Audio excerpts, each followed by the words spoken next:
dans la Bible, il a été prophétisé qu'un homme descendrait en Égypte. Alors, il devint une grande nation.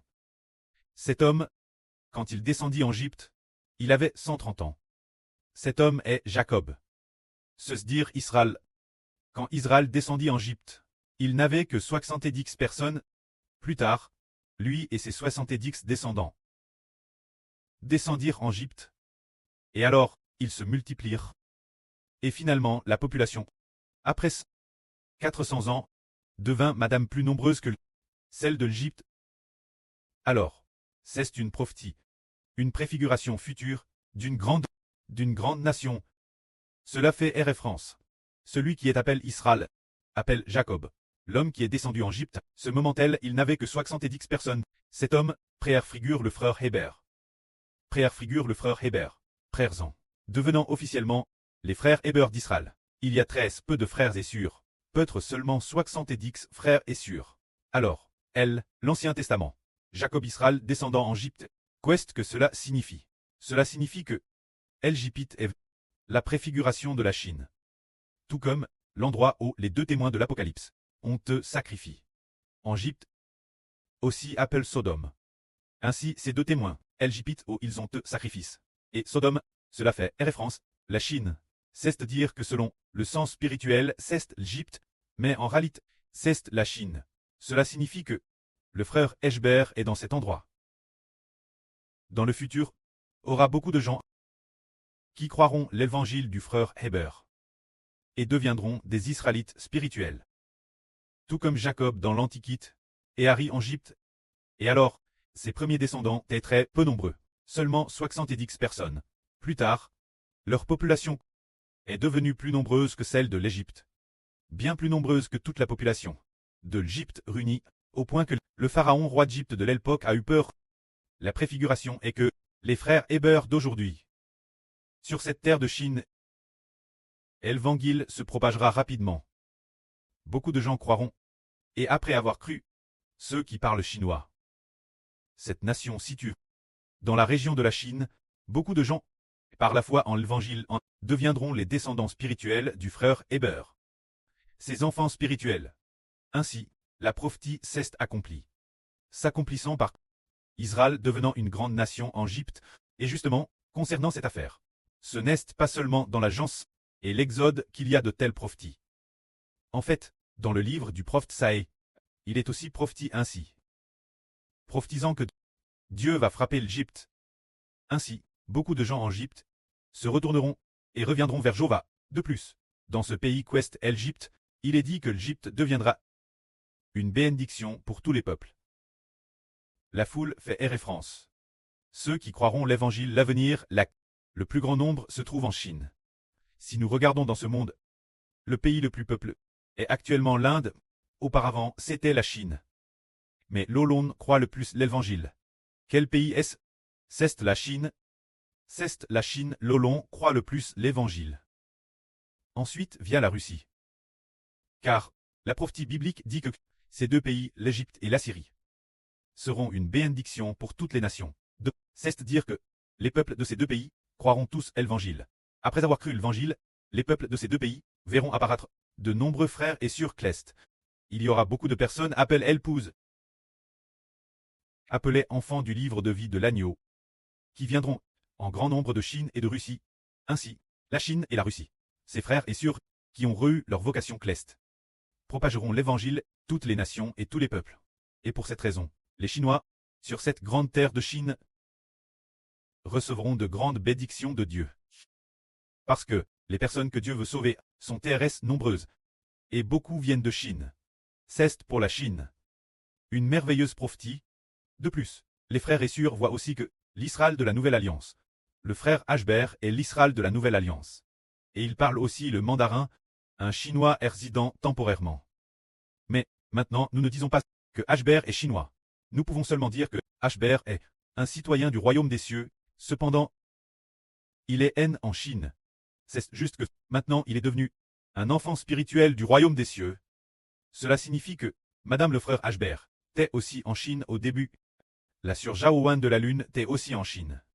Des 12 toiles, les frères qui en représentent actuellement 6 viennent tous de Chine. Là, sur Nice rouge, vient aussi de Chine. Ainsi, les deux grands généraux protecteurs de la nation actuelle viennent aussi de Chine. Les deux servantes viennent aussi de Chine. Certaines sœurs honorables actuelles le sont aussi. Les frères et sœurs viennent tous de Chine. Cela signifie que, vraiment, notre origine de cette terre de Chine, Dieu la bénira. Enfin, pour que de nombreux descendants de la Chine soient tous choisis, pour devenir des enfants de la nation céleste, pour devenir des Israélites spirituels, choisissant le frère Ashbert issu de Chine, pour devenir l'Israël spirituel, pour devenir le preux de la nation. Ainsi, pour la Chine, la bénédiction est la plus grande. Et dans l'Apocalypse, la période des deux témoins, il est dit que le lieu où les deux témoins ont été sacrifices appelle l'Égypte spirituelle, et aussi appelle la Sodome spirituelle. Ces deux témoins sont aussi chinois. Cela fait référence, deux frères, qui sont le Mose et Élie du Nouveau Testament. Ces deux frères sont tous deux chinois. Cela signifie donc que, dans le futur, la Chine deviendra une bénédiction pour toutes les nations et tous les peuples. Ainsi, beaucoup de gens deviendront les enfants de frère Hébert. Alors, ils propageront l'évangile de frère Hébert dans toutes les nations et tous les pays. C'est la prophétie de Dieu pour la Chine. Concernant la prophétie pour la Chine, c'est peu près tout. Quand l'avenir a l'heure. Il y a quelques jours, le pré a dit ceci. C'est dire que l'esprit du pré a prononcé paroles, disant, l'avenir, beaucoup de gens croiront en Israël. En Chine, il y aura beaucoup de gens qui croiront en Israël. Mais, ceux qui refusent de croire en Israël, ils seront très anxieux et troublés. En d'autres termes pour les Chinois, beaucoup croiront en frère Hébert. Israël, c'est frère Hébert. Mais si, ceux qui ne croient pas en frère Hébert, ils seront très anxieux et troublés. C'est Dieu qui les rend anxieux. Alors le Dieu d'Israël, le pré de frère Hébert, attaquera la Chine, ceux qui refusent de croire, et attaquera aussi toutes les nations et tous les peuples qui refusent de croire. Ainsi, puisqu'ils refusent de croire, après avoir été attaqués et disciplinés, ils comprendront qu'il faut se hâter de croire. Ce moment tel, beaucoup de gens croiront l'évangile. L'œuvre du pré céleste est vraiment merveilleuse. Une nation qui ne connaissait pas Jéhovah viendra pourtant connaître Jéhovah. C'est précisément ce que Dieu a prophétisé. Faire jaillir des fleuves dans le désert. La Chine est comme un désert, n'ayant jamais connu le salut. Bien exerce, en Chine, ceux qui croient au christianisme. Il y en a quand madame quelques-uns, seulement. Ils ne connaissent pas encore frère Hébert. Ils n'ont pas connu le véritable ministre du Seigneur Jésus. Mais, elle va devenir le lieu où des fleuves jailliront dans le désert. Cela signifie que, cette nation, tout comme un désert, l'origine, n'avait pas entendu l'évangile de frère Hébert. Et il y avait très peu de personnes qui croyaient au Seigneur Jésus pour recevoir la vie, qui consacraient toute leur vie au Seigneur. TRS peu, c'était comme une zone désertique, sans aucune plante vivante. Mais, le pré va dans cette zone désertique. Faire jaillir des fleuves, déverser des fleuves d'eau de la vie. Sur cette terre de Chine, afin que sur cette terre, de TRS nombreuses personnes soient sauves en croyant l'évangile, et obtiennent la vie éternelle. C'est ce qui se passe actuellement. Et ensuite, beaucoup de gens devront se repentir. Il est temps de se tourner vers Dieu. Ces jours-ci, la politique de la Chine va peut-être. Il est possible que ce soit assez rapide, qu'il y ait des troubles ou quelque chose comme le pré nous donne toujours l'impression, on a toujours l'impression, que l'économie chinoise va bien s'effondrer. Et la politique va bien sombrer dans le chaos. On a ce genre de pressentiment. Parce qu'il y a quelques jours, un avion, un tout petit avion, piloté directement par un militaire, a percuté un gratte-ciel Pékin. Appelle la tour Citique, qui est en quelque sorte Pékin. Un bâtiment TRS emblématique. Cette tour semble faire plus de 100 âges. Plus de 100 âges de haut. Il a percu. Et puis, c'est crase elle. L'identique du pilote n'est pas herveleux. Pourquoi ce petit avion piloté par un militaire a-t-il percu cette tour? C'est pour herveler un mistre. Herveleur cela, parce qu'impossible. Un secret impossible faire connaître au monde. Ce secret est que l'arme au sein du PCC connaît des troubles, les factions et les luttes s'intensifient. Pendant que nous composions des chansons, le pré par le Seigneur Jésus-Christ a dit notre sœur Ruth que pour la création des chants de louange, il fallait faire des heures supplémentaires, parce que, le temps du retour, la maison est pressant. Il nous a dit de faire des heures supplémentaires pour finir au plus vite.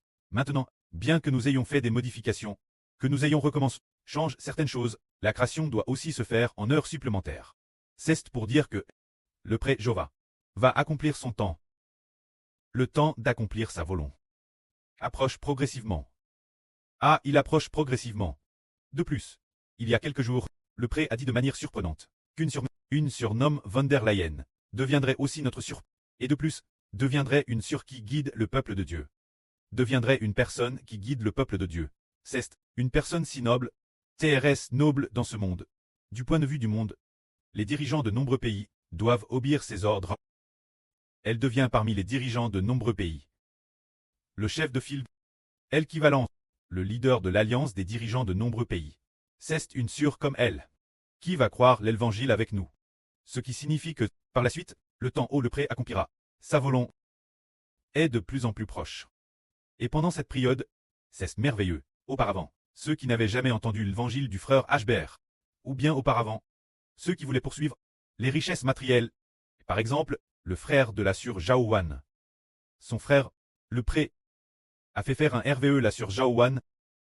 Quant au frère cadet de la sur Zaowan, il est aussi venu croire l'évangile. Il est venu parmi nous pour faire ensemble le ministre de l'évangile. De plus, il a aussi TRV auparavant, qu'il est aussi un ouvrier de la moisson. Alors ses rêves prophétisant ainsi, cela signifie que, par la suite, beaucoup de gens vont aussi revenir marcher ensemble avec nous pour ramener des milliers et des milliers d'enfants dans le royaume des cieux. Le pré, ce jour du 5 février 2025, a dit Ashbert. Le frère Ashbert est le directeur général de la récolte des vies. Le Seigneur Jésus-Christ est le président. Il est le pré des Ashbert. Il en est le président. Mais, par la suite, pour un meilleur travail de récolte des vies, le frère Ashbert est le directeur général. Et de plus, il doit aussi devenir le président. Le Seigneur Jésus-Christ, le pré des Ashbert, devient le président honoraire. Ce qui signifie que le frère Ashbert est devenu le responsable général de la récolte des vies. Est devenu le commandant en chef de l'évangile, et que lui-même est aussi l'évangile. Devenant aussi le responsable de ceux qui obtiennent la vie éternelle par l'évangile, ce responsable général, alors cela, ainsi, nous le groupe d'enfants. Préparons-nous bien, attendons patiemment la guerre du pré-cleste. Car puisque le pré prophétise ainsi, nous comprenons alors que ceux qui sont bien préparés seront bénis, que la gloire soit au pré et au Seigneur. Amen.